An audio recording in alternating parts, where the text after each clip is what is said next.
O Senhor esteja convosco. Ele está no meio de nós. Proclamação do Evangelho de Jesus Cristo, segundo João.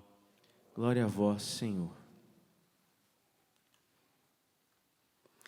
Naquele tempo, os judeus discutiam entre si, dizendo: como é que ele pode dar a sua carne a comer?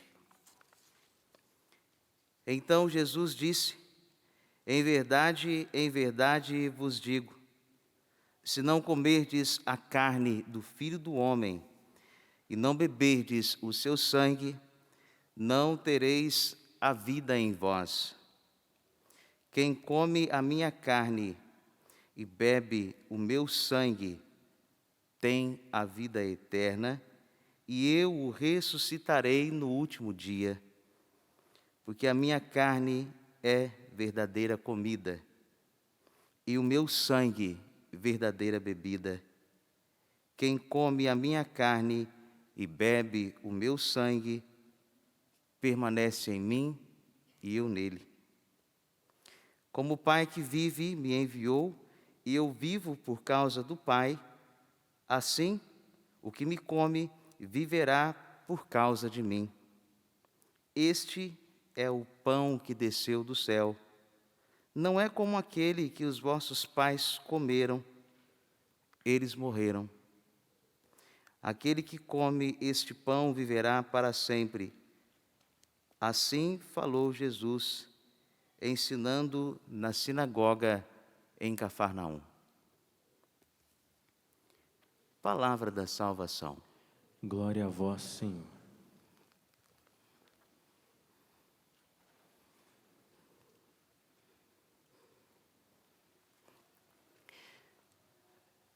Os judeus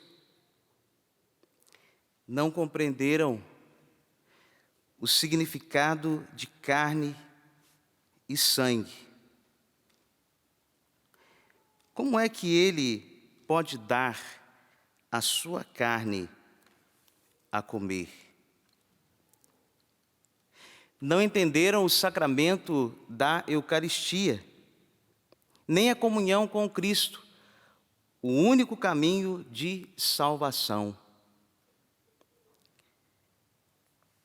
Que no Evangelho que acabamos de ouvir, surpreende, deixa de discutir, faz uma série de afirmações sobre o seu corpo e sobre o seu sangue a ser derramado. A grande paciência de Deus para com os homens e para com as mulheres de todos os tempos. Agora, Cristo abre espaço para um sim ou um não. Compreendam bem a sequência das perguntas, porque elas são essenciais à compreensão deste Evangelho. Crer ou não crer no enviado?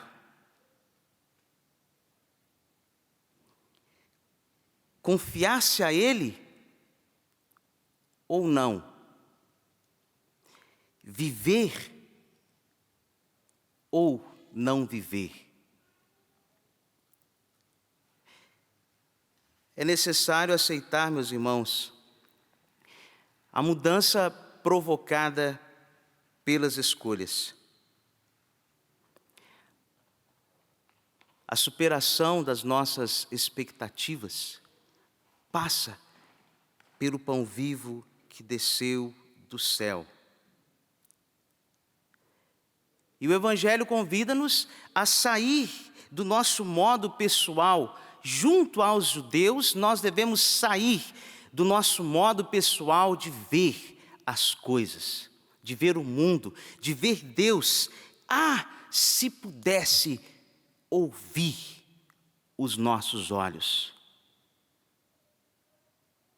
Aquilo que os nossos olhos conseguem ver, mas aquilo que do ponto de vista espiritual o nosso coração é convidado também a observar. Hoje se faz cada vez mais necessário educar-se para ver. Nós nem sempre conseguimos ver as coisas tal qual elas são e estão. E nosso Senhor Jesus Cristo faz então com que os judeus, os discípulos, tenham a coragem de olhar para dentro. Quando o homem olha para dentro, ele acorda. Páscoa significa isso, este Deus que tem a coragem de nos fazer olhar para dentro. Olhar para o coração que foi rasgado na cruz. Olhar aquelas chagas, que agora são chagas gloriosas. Onde eu e você precisamos ter a coragem de olhar para dentro do Cristo e a partir do Cristo olhar para dentro de nós mesmos para superarmos as nossas dúvidas, as nossas incertezas, os nossos medos e viver nela, na Páscoa, esta comunhão com a vida que Deus nos propõe. Ele agora é o Cristo ressuscitado. E o nosso coração deseja viver como Cristo ressuscitado, que pelo Pai nos atrai. O nosso ser, em todos os momentos, ele é atraído pelo Pai, e o Pai com muita delicadeza, com muito carinho, o Pai vem para nos ensinar.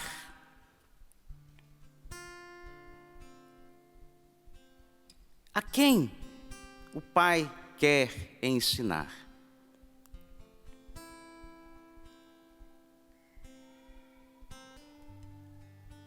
São muitos os convidados, são muitos os convidados, quase ninguém tem tempo, quase ninguém tem tempo. Todos nós somos convidados. Mas qual é o tempo que dedicamos a esta superação das nossas expectativas sobre Deus? Qual é o tempo que dedicamos à superação dos nossos próprios conceitos? Por isso ele vem e nos diz: eu sou o pão partido, o vinho distribuído. Ele é o pão que agora tornou-se vida em doação. Tomai e comei, tomai e bebei. Isto é o meu corpo que é entregue por vós. Este é o meu sangue derramado. Cristo revela o sentido mais profundo do seu ser, para que pudéssemos também nós, depois de alimentados por Ele, compreendêssemos também qual é a profundidade da nossa existência, do nosso ser. O perseguido foi ao encontro do perseguidor. Estevão, enquanto perseguido, na terça-feira passada próxima, rezava pelos perseguidores.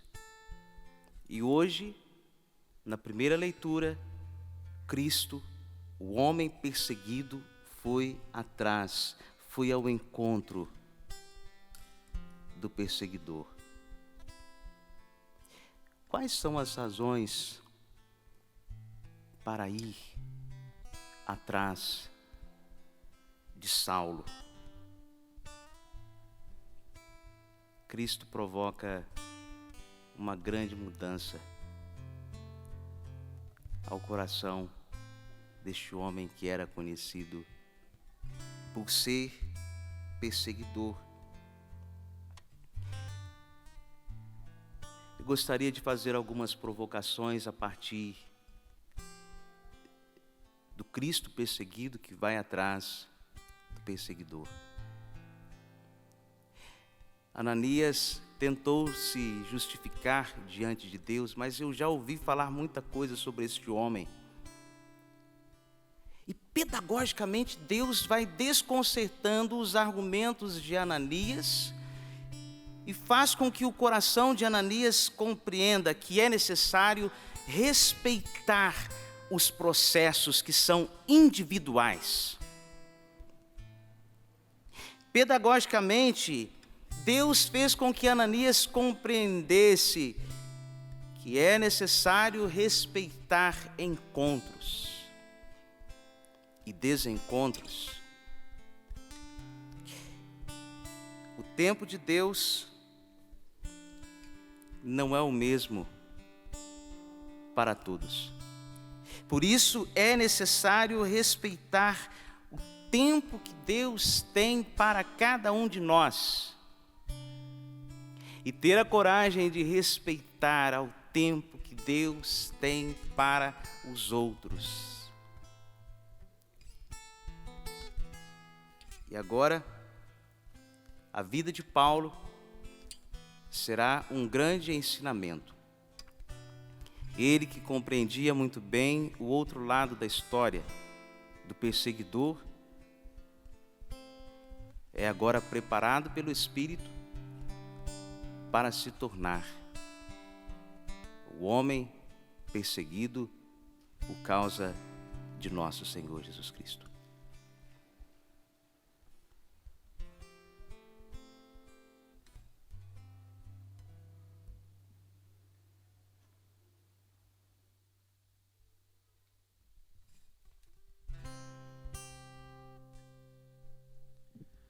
Pão e vinho te apresentamos nesse altar, como sinal que tu recolhes nossa oferta, tudo que somos.